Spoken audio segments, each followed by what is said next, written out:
Dorothy and the Wizard in Oz by L. Frank Baum. Chapter 11. They Meet the Wooden Gargoyles. Another breathless climb brought our adventurers to a third landing where there was a rift in the mountain. On peering out, all they could see was rolling banks of clouds, so thick that they obscured all else. But the travelers were obliged to rest, and while they were sitting on the rocky floor, the Wizard felt in his pocket and brought out the 9 tiny piglets. To his delight, they were now plainly visible, which proved that they had passed beyond the influence of the magical Valley of Voe. "Why, we can see each other again!" cried one joyfully. "Yes," sighed Eureka, "and I also can see you again, and the sight makes me dreadfully hungry. Please, Mr. Wizard, may I eat just one of the fat little piglets? You'd never miss one of them, I'm sure." "What a horrid, savage beast!" exclaimed a piglet. "And after we've been such good friends, too, and played with one another." "When I'm not hungry, I love to play with you all," said the kitten, demurely. "But when my stomach is empty, it seems that nothing would fit it so nicely as a fat piglet." "And we trusted you so," said another of the 9, reproachfully. "And thought you were respectable," said another. "It seems we were mistaken," declared a third, looking at the kitten timorously. "No one with such murderous desires should belong to our party, I'm sure."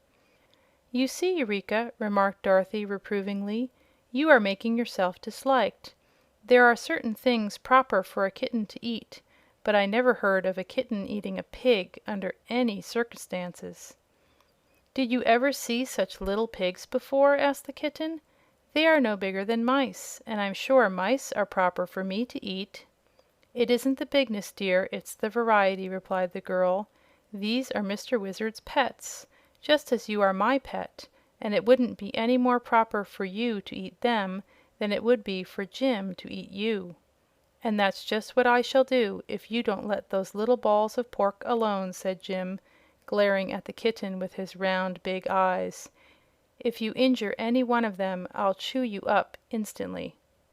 The kitten looked at the horse thoughtfully, as if trying to decide whether he meant it or not. "In that case," she said, "I'll leave them alone.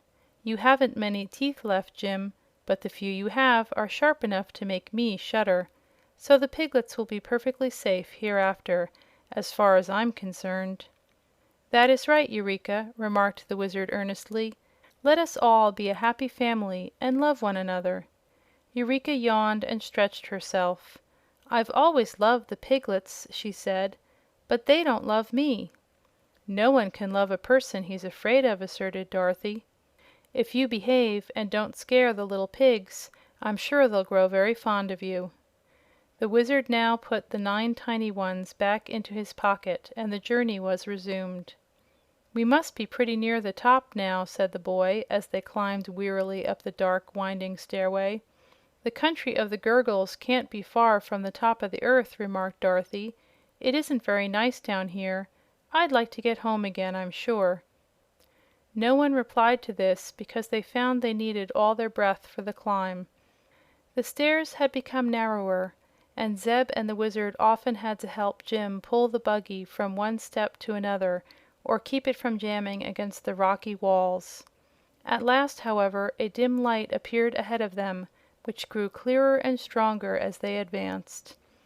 "Thank goodness, we're nearly there!" panted the little Wizard. Jim, who was in advance, saw the last stair before him and stuck his head above the rocky sides of the stairway. Then he halted, ducked down, and began to back up, so that he nearly fell with the buggy onto the others. "Let's go down again," he said in his hoarse voice. "Nonsense!" snapped the tired Wizard. "What's the matter with you, old man?" "Everything," grumbled the horse. "I've taken a look at this place, and it's no fit country for real creatures to go to. Everything's dead up there. No flesh or blood or growing thing anywhere." "Never mind, we can't turn back," said Dorothy, "and we don't intend to stay there, anyhow." "It's dangerous," growled Jim in a stubborn tone. "See here, my good steed," broke in the Wizard. Little Dorothy and I have been in many queer countries in our travels, and always escaped without harm. We've even been to the marvelous land of Oz, haven't we, Dorothy? So we don't much care what the country of the Gargoyles is like. Go ahead, Jim, and whatever happens, we'll make the best of it."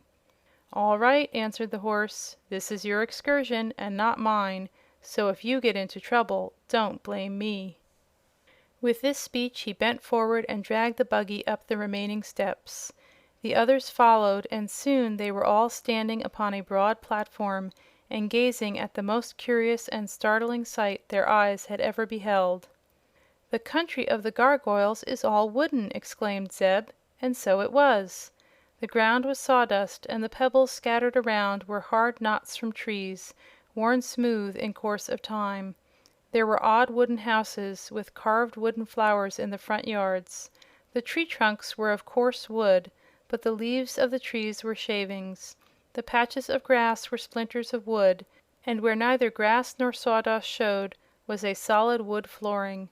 Wooden birds fluttered among the trees, and wooden cows were browsing upon the wooden grass.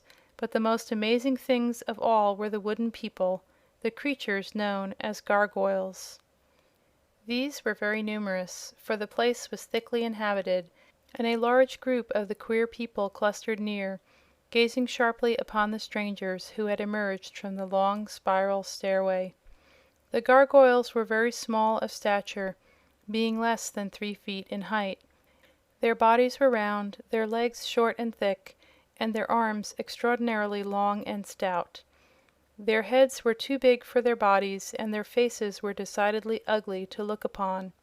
Some had long curved noses and chins, small eyes, and wide grinning mouths.